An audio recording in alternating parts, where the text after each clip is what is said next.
napapansin na nila mga gawi kong parang hindi pambabae. Kasi bis na Chinese Carter, laruan ko ay text sa cholens. Tapos ko jamming ko lagi noon mga sigang lalaki sa amin.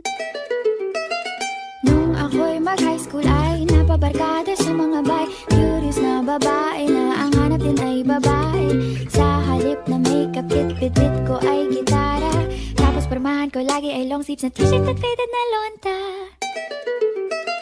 Pero nung makilala kita, nagbagong bigla ang aking timpla. Natutuwa ko na magpariban at mag-ahit ng kilay at least once a month. Hindi ko alam kung anong meron ka na sa akin ay nagpalambot ng bigla. Sinong mag-aakalang lalaki pala ang bibiyag sa tulad kong tigreng gala. Kahit ako'y titibok-tibok, puso ko ay titibok-tibok pa rin sa'yo. Isang halik mo lamang at ako ay tinatablan. At ang aking pagkababae ay nabubuhayan na para bang bulaklak na namumukadkad. Dahil alaga mo sa dilig at katamtamang sikat ng araw-araw mong pag-ibig sa aking buhay nagpapasarap.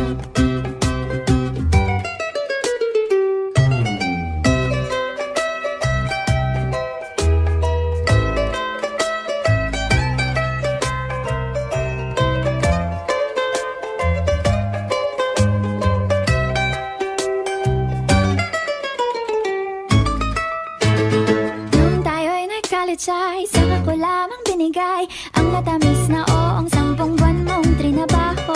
Sa halip na tsokolate at tipikal na mga diskarte, nabihag mo ko sa mga tula at sa mga kata mong pabebe.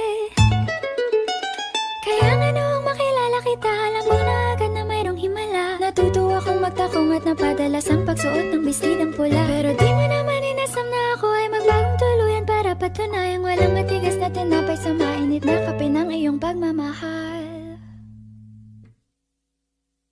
Kahit ako'y titibok-tibok, puso ko ay titibok-tibok pa rin sa'yo. Isang halik mo lamang at ako ay tinatablan. At ang aking pagkababae ay nabubuhayan na para bang bulaklak na namumukadkad. Dahil alaga mo sa dilig at katamtamang sikat ng araw-araw mong pag-ibig sa aking buhay nagpapasarap.